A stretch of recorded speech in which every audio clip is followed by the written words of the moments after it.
I'm not saying that like that's necessarily the answer, but I do think that believing in something bigger than yourself, having something to work towards, being in this mindset where you can keep pushing forward and growing, it gives you purpose. And when you have purpose, you have a direction. You can get through a lot of things. You know, like if I take like my life as an example, I'm not in the position I want to be.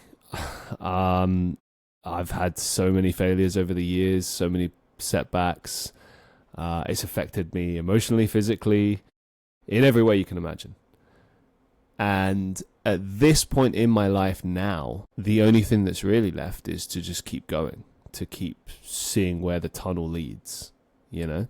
But there's this part of me that's like, never give up. That's not an option. And maybe that's stubbornness, or maybe that's a belief in something bigger. I don't know. But when I think about that, it just feels like that can never be the option. Because that would be true defeat, and that would be like almost like a cardinal sin. I don't know. Like it just feels like it's out of the question. Where do you stand on all of that? Like what drives you, Josh? Man, that's a great question. I do sort of feel the same as you. There's like sort of this fire in my soul or something like that keeps me going. And I think it's like a love of life itself.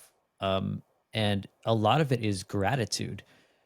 When I wake up in the morning and I see that the sun is out, I just feel so grateful to be alive. And I just feel so grateful that I get to look up at this beautiful sky that's in front of me, and that I have like my dog and my girlfriend and like, all the people in my life and things like that. When I start to get caught up in thinking of myself as a failure, that just sort of, it brings it back, to gratitude. And um, I think the spiritual experiences that I've had are where that is grounded from.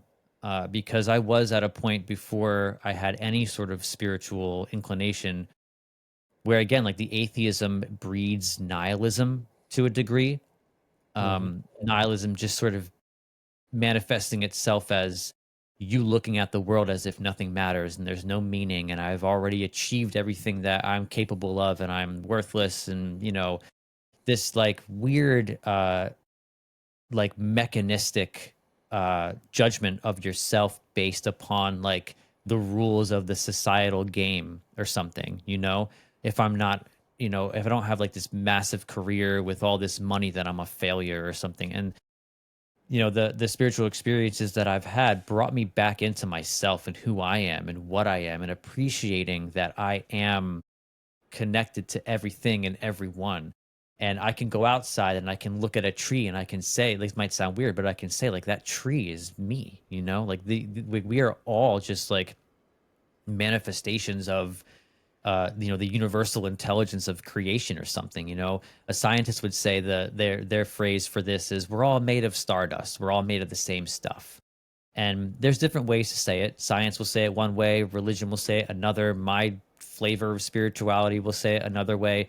But I think it comes down to to gratitude. And I would like to go back to something that you said before, where you said people sort of like, we feel like we know already. We like know everything or something, like we have answers. Like religion likes to claim that they know, they have the answer. And if you don't know what they know, then you're wrong.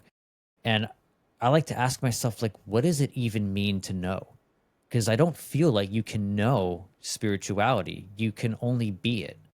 And there are different methods of being it. And I think that's when you truly can get a grasp to begin to understand what it is, when you can be it through spiritual practice.